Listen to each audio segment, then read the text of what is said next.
right now. Actually, it's a nice moment to shift to a panel about innovation, because I feel like there's a lot of innovative work that's been talked about here today, and so it's a nice way to kind of sum up and wrap up the day that we've had here. Our final panel today is called Humanities Innovations, and we thought this was a really important theme because we've seen from all the people that we've talked to at all of our community college campuses that there are incredible innovations taking place on your college campuses, innovations in pedagogy, innovations in research, structural innovations, disciplinary innovations. So this is a phenomenal group here that's going to give you a little sampling of some of the innovations that I know exist among your sector. And I'm delighted to introduce Donna Vandegrift, Dean of Liberal Arts at Rowan College at Burlington County, who's going to go ahead and moderate this panel. I know she'll be a great moderator for you all. And thank you to everybody who's part of this group. So I get the standing position since there was no seat for me. So I am very excited to moderate this panel with my esteemed colleagues. We're going to go through some introductions and then have some conversations, and hopefully you'll learn a lot from it. So first, if we could each of you, starting here, go down and introduce yourself and a little bit about what your passion is related to this. So we're going to just short introductions.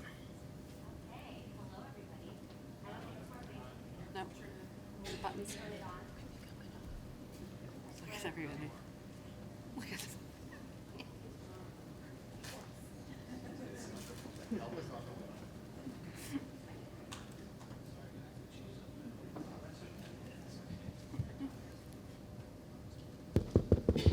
Hello? Hello, hello. Working now. There we go.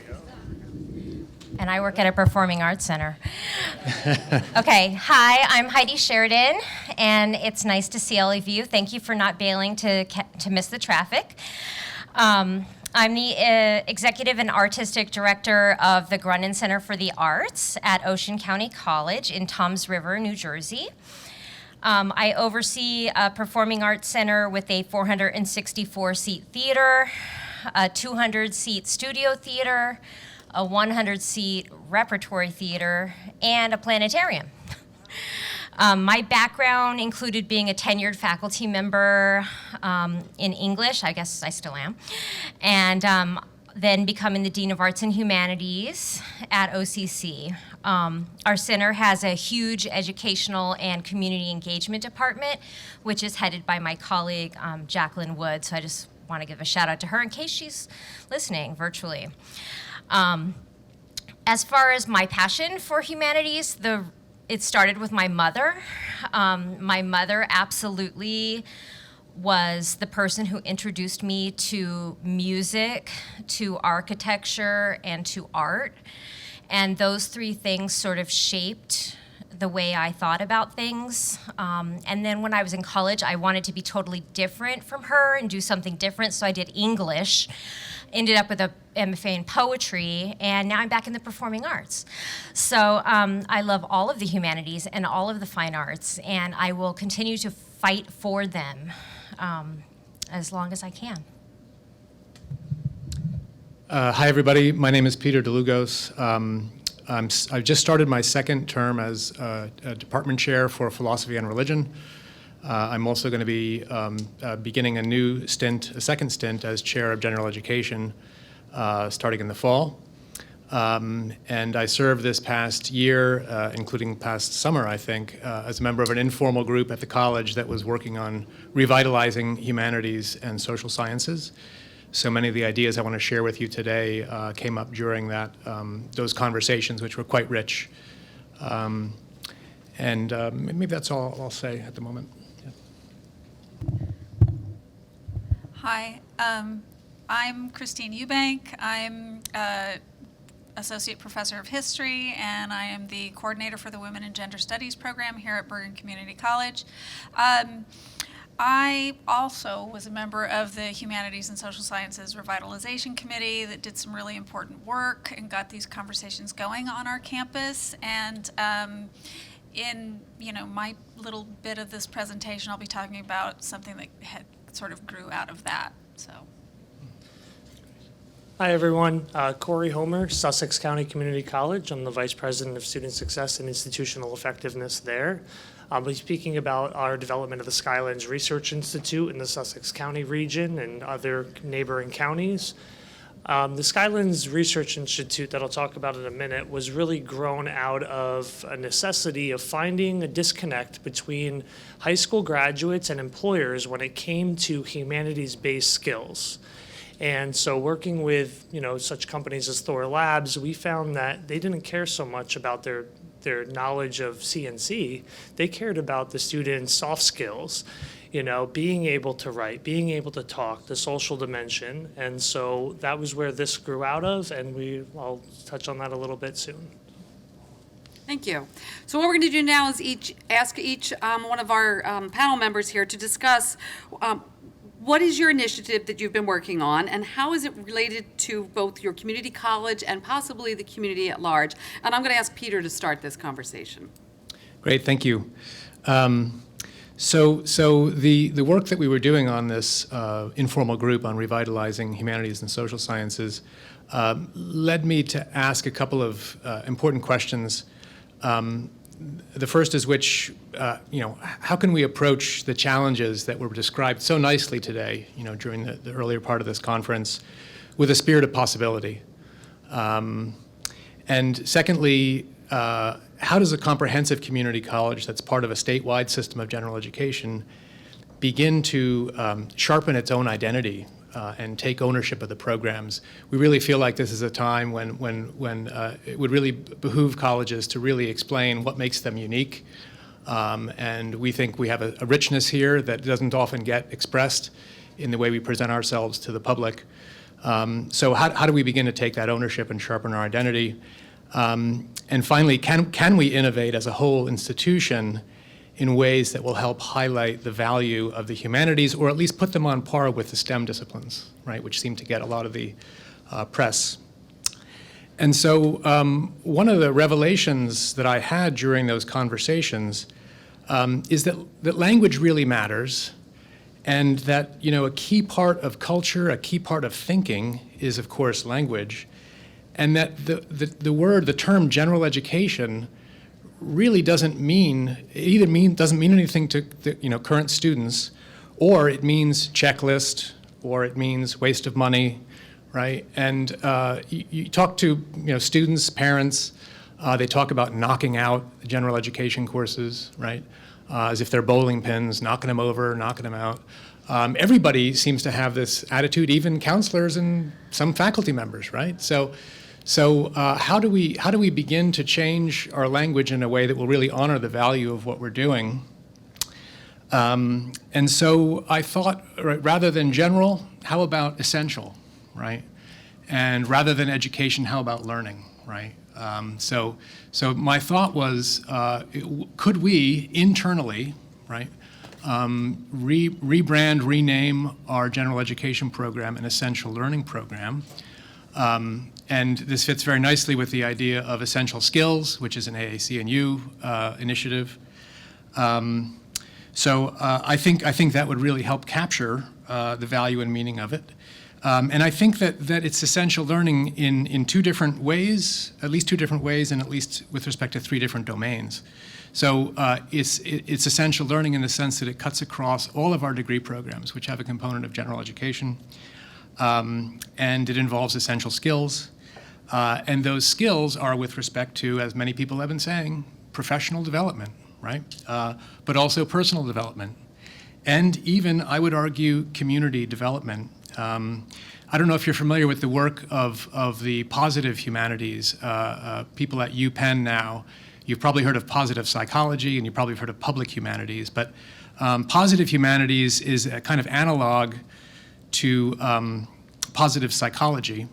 And the idea is using social science, bringing together social scientists and humanities professionals to show how you can use social science research to demonstrate the value of humanities instruction.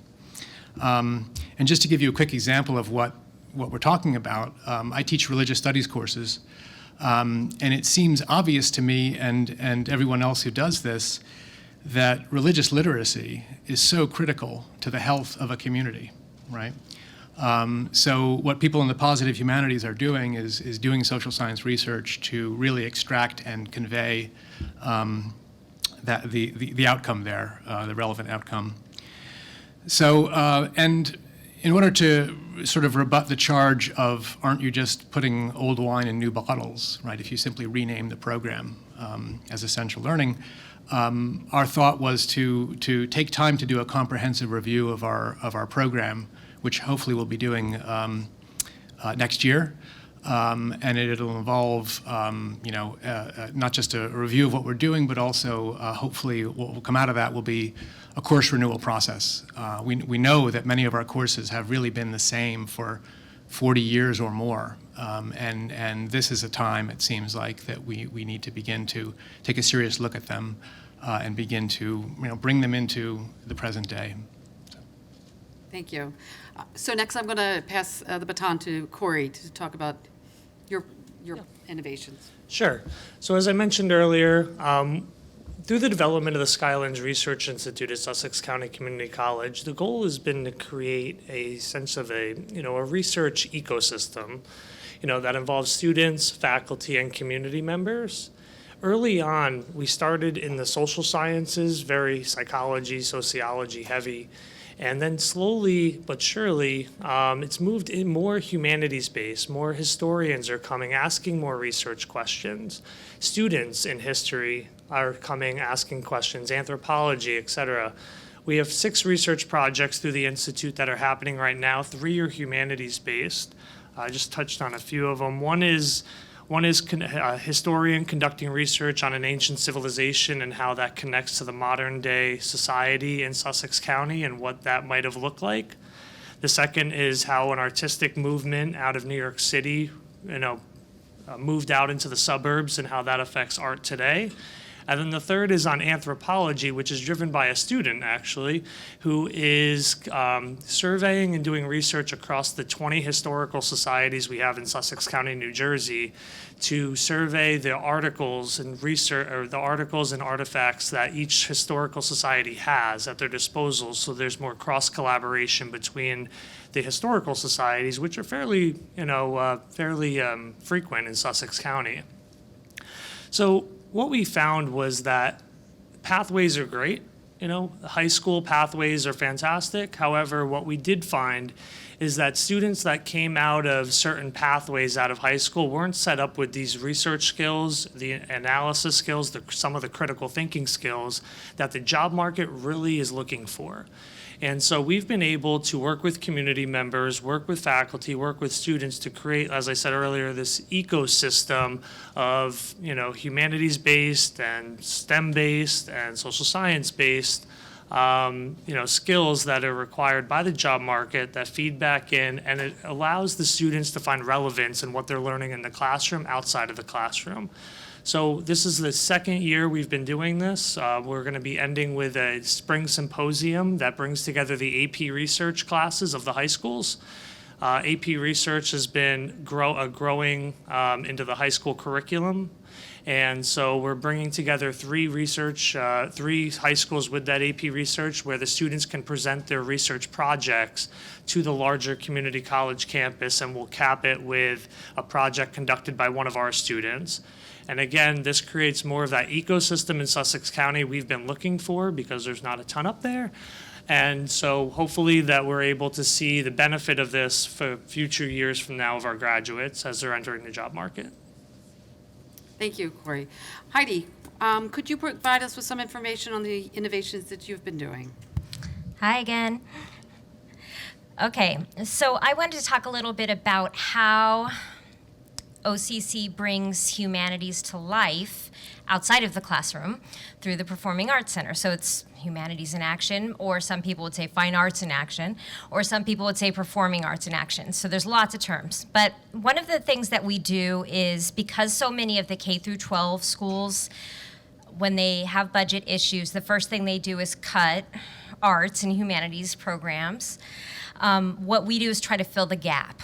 So we work with our Ocean County Cultural and Heritage Commission in order to do this thing we called Schools in Stage. So we bring K through 12 students to our theater to experience cultural programming. For example, this last year we had a group called Senia y Verbo Teatro de Sortes. I'm sure I said that incorrectly. But it was a wonderful program that featured deaf performers doing miming, and all of the performing arts students all over the county came to see it. So they got to see a real experience, see how it was performed, and experience a theater, for some of them the first time. So we do other things too, like celebrations of Chinese New Year. I was having a conversation earlier with a student here about that. We had a program called Let Freedom Swing, which had to do with democracy. So we bring K through 12 students to our theater to experience performances. So that way they're not so surprised by it when they get to college, or maybe even after, when someone says, hey, do you want to go to the theater? We also collaborate with the Ocean County Prosecutor's Office, the Jewish Federation, for leadership programs that have to do with stopping hate crimes. We are working with the Latin Institute in order to bring more Latin music to our theater. We work with the Ocean County Vocational Schools in order to well, there's actually one on our campus. The Grunin Performing Arts Academy is actually on OCC's campus now. So it's a vocational school, and they're able to come and participate in many of our events from the angle of producing these things. So from recording them, or from dancing in them, or with vocals. So I feel like I'm talking a lot. So I'm gonna let it go to my next person, because I'll have some things left to say later. Christine, go ahead. Okay, hi, happy to go last, as always. I'm gonna speak a little bit about the, I feel a little guilt, I have, first, full disclaimer, disclosure, I feel a little bit guilty talking about this because I'm only one small piece of this project, so I'm the spokesperson. So bear with me. I'm going to talk a little bit about what we have happening on our campus right now, and has been going on all semester, is the Faith Ringgold Coming to Jones Road exhibit that we have in our gallery that hopefully you will all migrate over to see a little bit later. It's magnificent. So I want to talk about it as this anchor for a constellation of interdisciplinary projects that are happening on our campus and in the county itself. So the Jones Road series, for those of you who aren't familiar with it, was Faith Ringgold's artistic response to racism she encountered in the 1990s when she moved from Harlem to Englewood, New Jersey. This is the first time that Ringgold's work has been displayed in the county, so we're really privileged to have it here. But one of the things that this exhibit has enabled us to do is to use the community college and our gallery as a space for enacting social justice. The project extends our community college's reach into the community as a trusted partner. The constellation of projects involved in this are interdisciplinary, and students are involved in all phases of this. So at the center is the gallery exhibit itself. There is an auxiliary exhibit at the Puffin Cultural Forum. We have a children's makerspace in which small children and their classes come into this specific room in the building that is a reading room for children, elementary school children, and then they read Faith Ringgold's children's books, and then they can create art in that genre if they choose to do so. We also have a verbatim theater piece and a jazz suite composition that's being composed, dedicated to the Jones Road series. There is an Ancestor Journey oral history project that is happening right now, and it's ongoing, and we have plans to continue it after the exhibit leaves. There is a long-term oral history project that is based on this project, and there is an intersection with our campus's common read this year, which is Hidden Figures. External partnerships are really critical to the success of this project, so we have to credit Faith Ringgold and her family for allowing the art to be here in the first place. We've reached out and have a collaboration with the National Coalition of 100 Black Women, Bergen Passaic chapter, with regional libraries, public libraries, the Teaneck and Englewood Public Library, the BCC Childhood Development Center, the Black Child Development Initiative, Paramus affiliate, the Puffin Foundation, the Bergen County Department of Children's Services, the Bergen County Division of Cultural and Historic Affairs, and of course our own BCC Center for Peace, Justice, and Reconciliation. These are all internal and external partners that have all collaborated to make all of these events happen here on our campus and in the community. It's truly interdisciplinary. Key faculty who are involved in this project are myself. I'm in the history department, but also in women and gender studies. Tim Blunk is the gallery director. He has been at the center of this entire project and is in many ways its creative genius. I'm joined by my colleague, Professor Lee Janitis, in the Performing Arts Department. She and I are collaborating on writing the script for the verbatim theater piece that is based on oral histories from the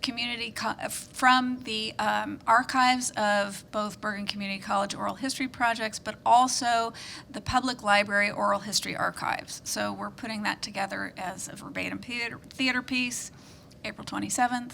Come if you can. And then also the sociology department is represented by my colleague Maureen Ellis Davis, who is also involved in collecting oral histories related to the Jones Road exhibit. So this is a really involved project that has been in development for well over a year, and it's ongoing all semester, and we do have plans to continue pieces of it into the future.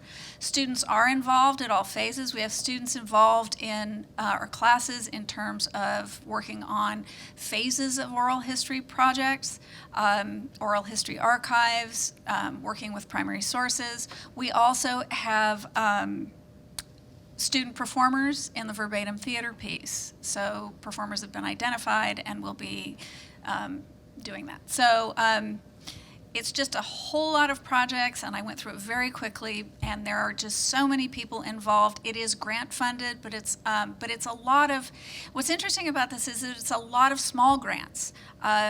Just, doing the legwork of asking people for money, putting the proposals together and hoping something comes through.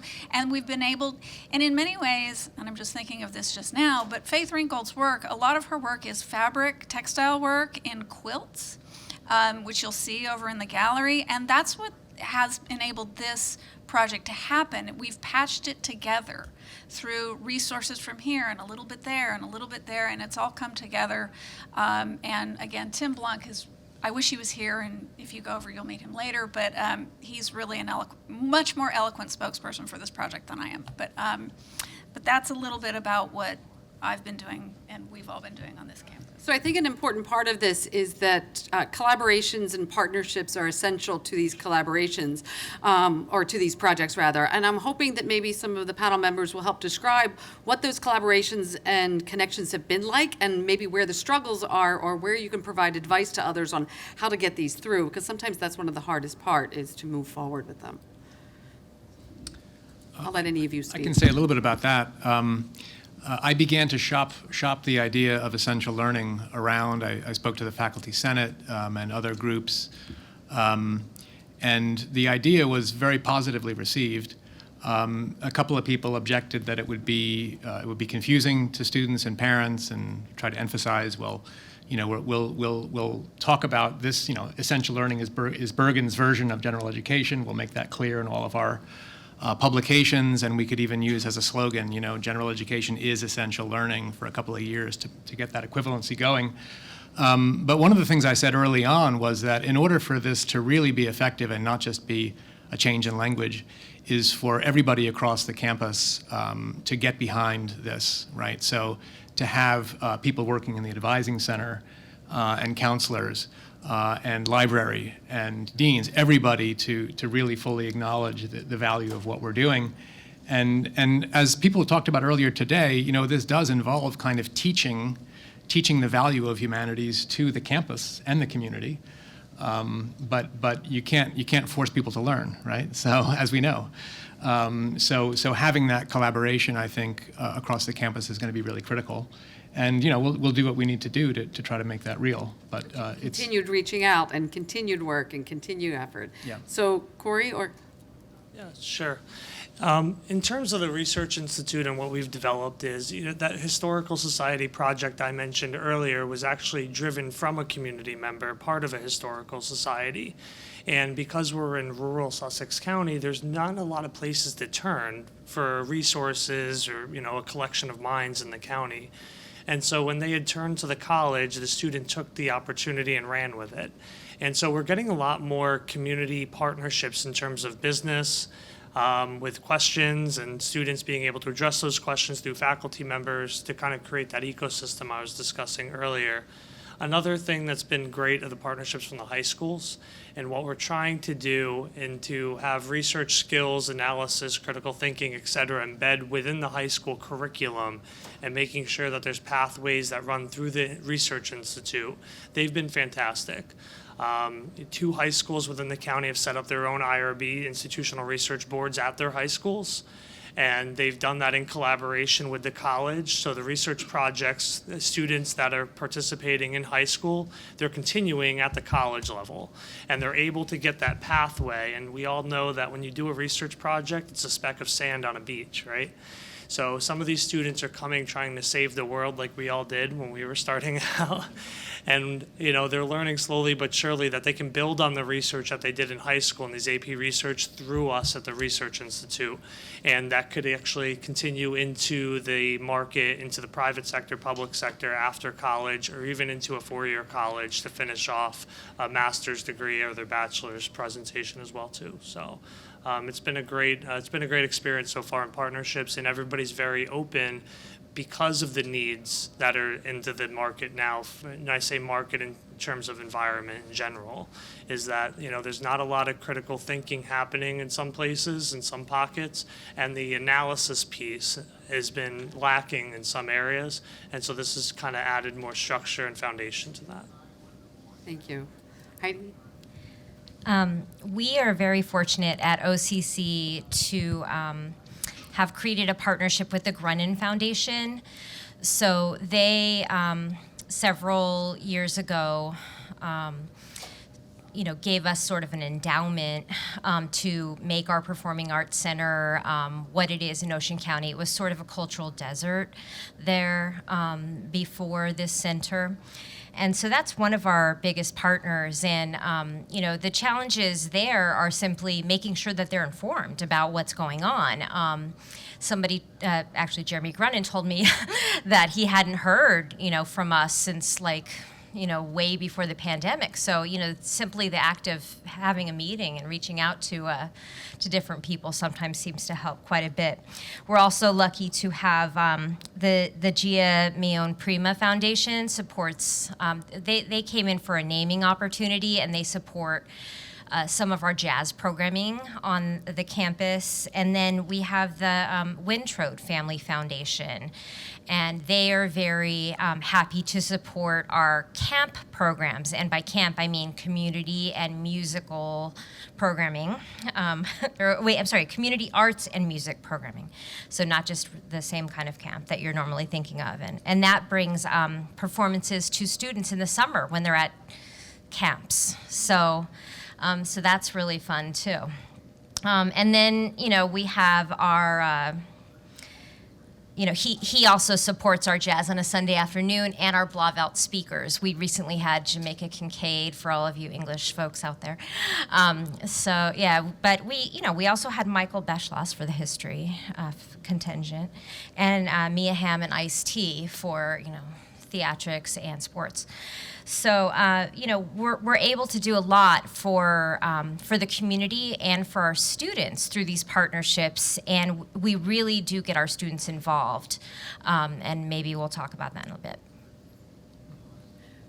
So I think, well, why don't we talk about students a little bit? One of the most important things that we do in our work world is support our students. So how have these projects impacted students? What are you seeing already, or what is the expecting change that will happen for our students? How will these projects help improve our students? I could jump in on something I haven't mentioned yet. And I keep mentioning the word research, but I think research had the connotation in K through 12 of true experimentation and really lived in the STEM world. And I think our students' minds have been open to research, through scholarly inquiry can be conducted in humanities, the history, and arts. Those are the things that haven't been taught necessarily in the K through 12 environment that now they're learning, that you can truly do research and scholarly activity in the humanities. And that's really opened our students' minds to a different way of thinking, I think, when they came to us. And so that's the student benefit that we've seen so far, is that they're seeing that there's a world of possibilities out there for them, and being able to critically analyze pieces of work, et cetera. It's been phenomenal to see. We love to bring teenagers to our campus because teenagers are dramatic. So they love to come participate in our Poetry Out Loud competition. They love to come for the teen arts programs that we have.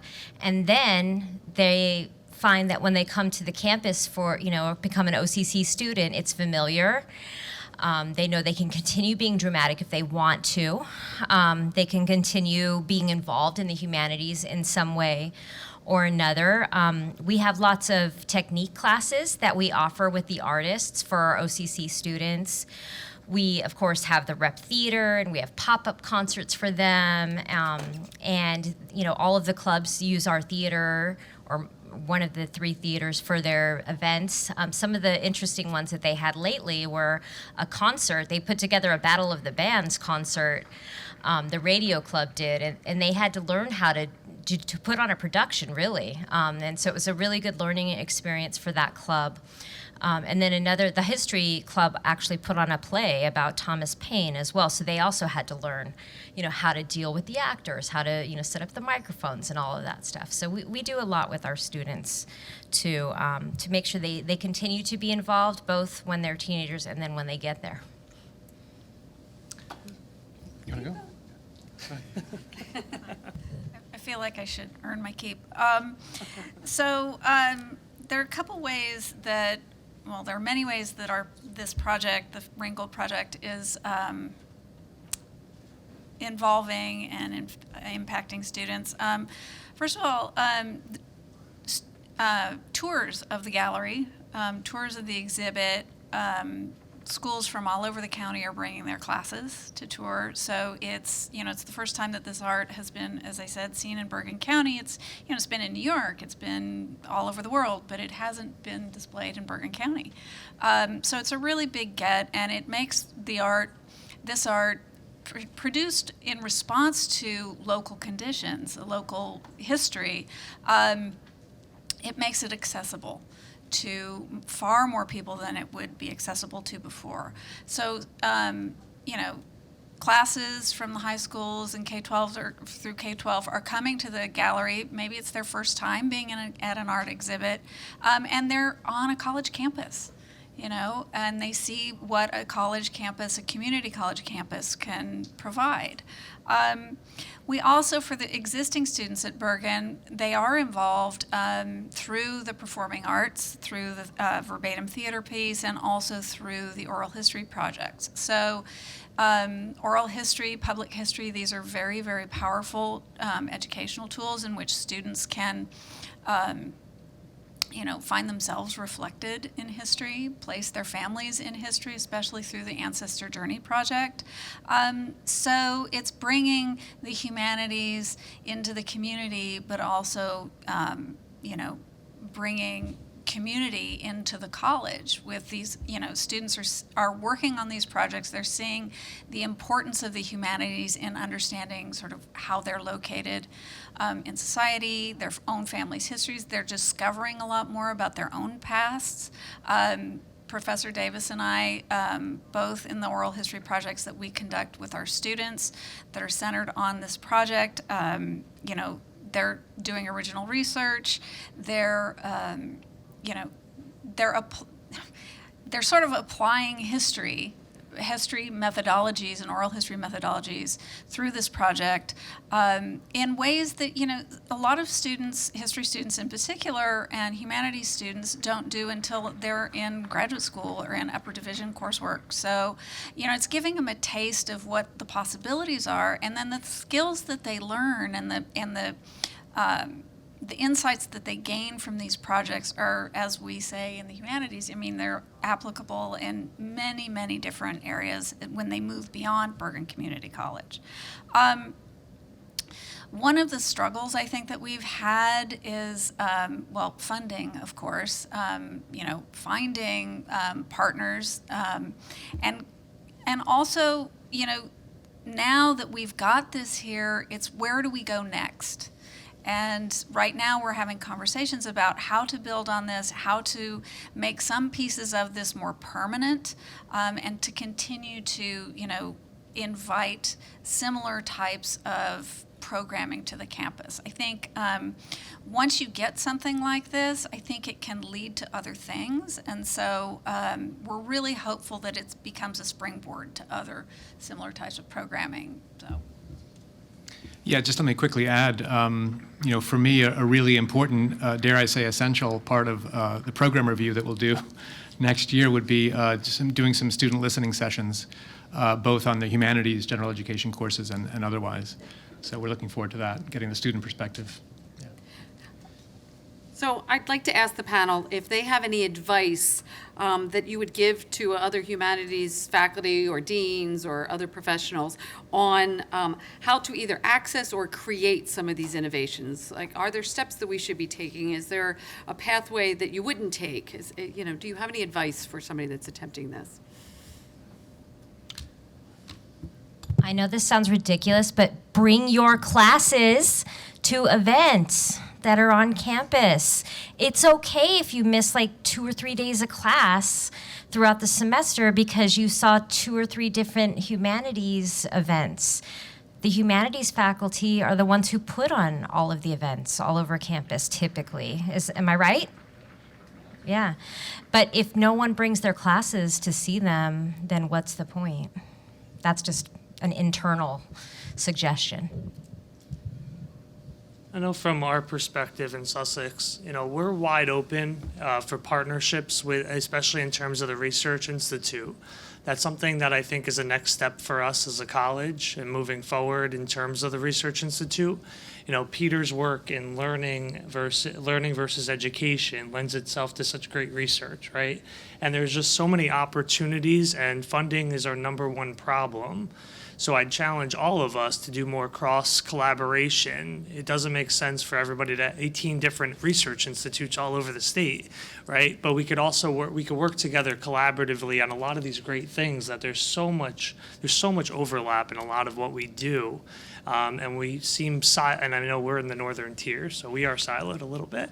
But I know from our perspective, though, with the Skylands Research Institute, like I said, our arms are wide open for anybody who wants to innovate, partner, work together as far as student programming around humanities research, et cetera, grant funding opportunities, working together, and things like that.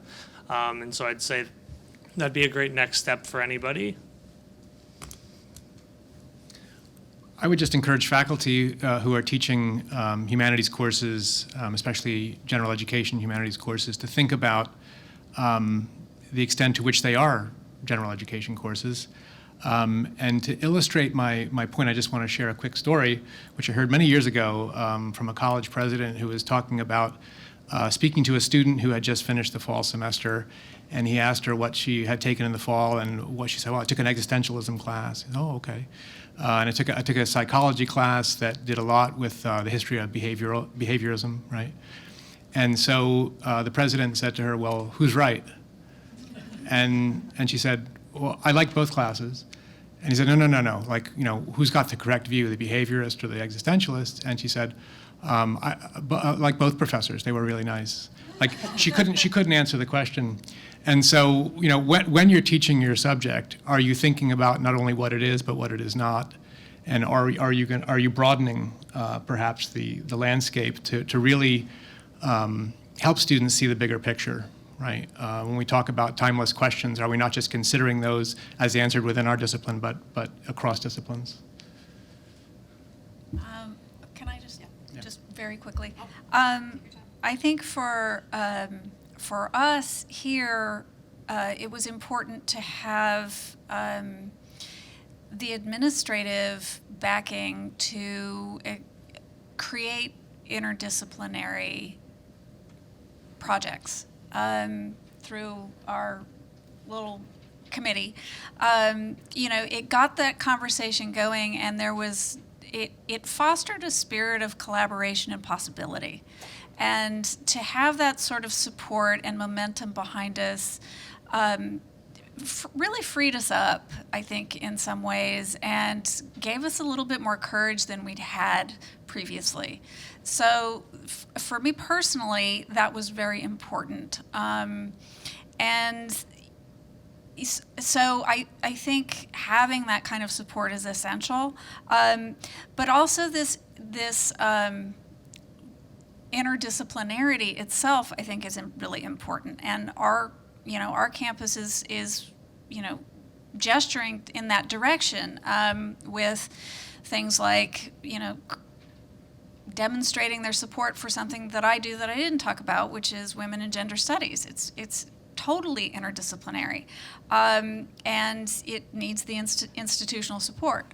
We're creating an environmental science program, which is really interdisciplinary. I'm working on it. Philosophy is working on it. We're all creating new coursework, new curriculum for this program. So, I think that, if there is a spirit that promotes this, and doesn't just give lip service to it, actually takes the time and puts the people together and brings them together and makes sure that they meet regularly and have clearly defined goals, and people are passionate about it, I think that it is possible to do this. And then, and our colleagues are so creative. We have such a wealth of knowledge and experience and creativity here, especially in the humanities, and I think that it's really important to open our minds to tap into that and have the freedom to explore and do that ourselves as faculty.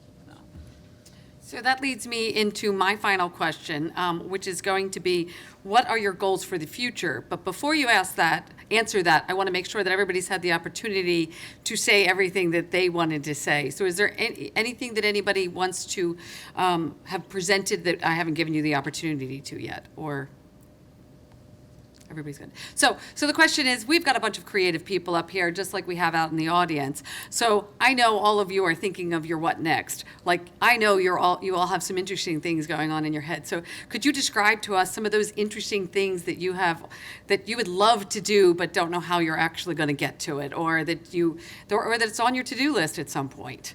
What are you thinking about next? What are you thinking about creating? I think I stumped them. Well, I'm looking forward to what I suspect will be a couple of years or more. I mean, in a way, the work is never actually done, is it, right, when it comes to curricular work? But just supporting my fellow faculty in re-envisioning classes and actually re-envisioning the program itself, which currently is kind of just a long list of courses without connections between them. So I'm going to ask you one question Yeah. about the coursework Sure. that you're thinking Yeah. of. I believe that when we were talking before, you had said something about recreating classes, but when I heard it the first time, it sounded like you wanted to redo them totally, to be unique and different. What are you thinking about those recreational classes? Well, just to give a quick example, I just recently got this book by Ken Bain called Super Courses. And there's no one thing that meets the category of super course, but Bain recommends, rather than teaching subject courses like Introduction to Philosophy, having it be a course that's primarily driven by questions, or theme-based in that way, right? So it's just a more engaging way of presenting the material, and also opening avenues to bring in different disciplines as responses to those questions that you're raising that become the organizing principle of the course. And, I love creativity in courses and design of programs. My question is always, though, what will happen when our students try to transfer somewhere? Is that a stumbling block? Is that the fate of community colleges, that we have to make sure that they're ready for us? It's true, and I think obviously we have to do this in a way that's going to respect transferability, and I think we can.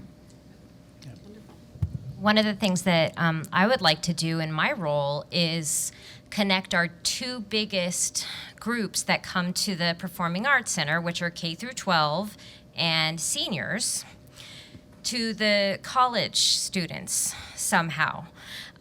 Everybody's been trying to do this forever.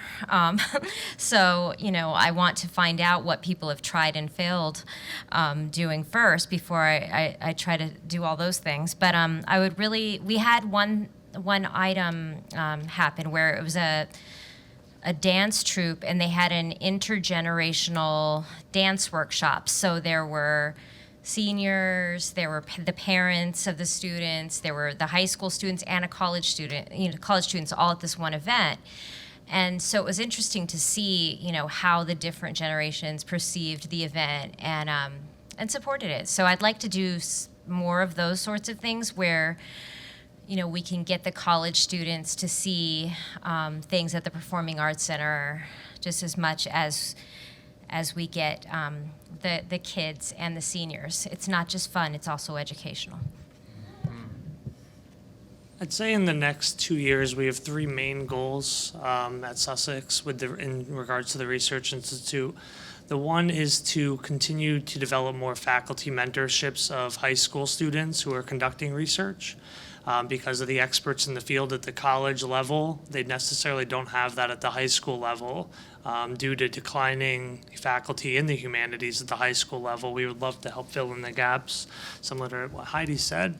Two would be to develop a physical space on campus, so, a thinking lab, but we'll think of something else, not thinking lab, but a lab to ponder, a lab to talk out variable structure, a lab to discuss for our students, faculty, and community members as we look to develop this further along. And then the third would be to continue to support curriculum that are taught in the humanities.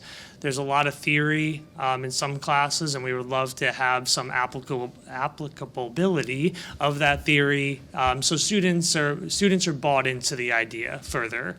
And so we're hoping to accomplish those three goals within the next 2 years, 2.5 years.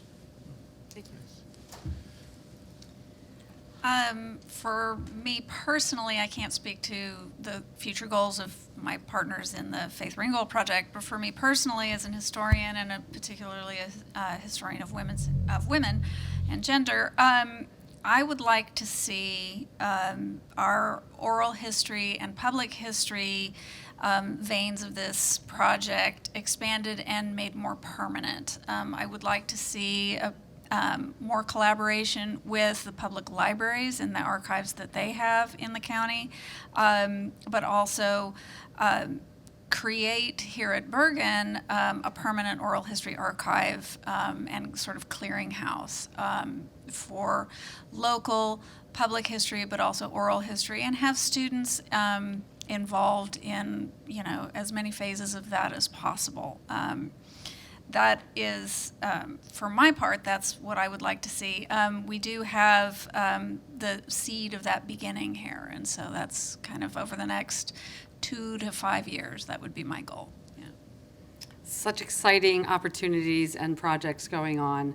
So I think we can start with a Q&A.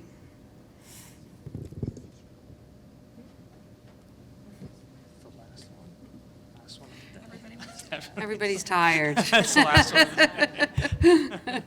Or you did such a good job of explaining everything that.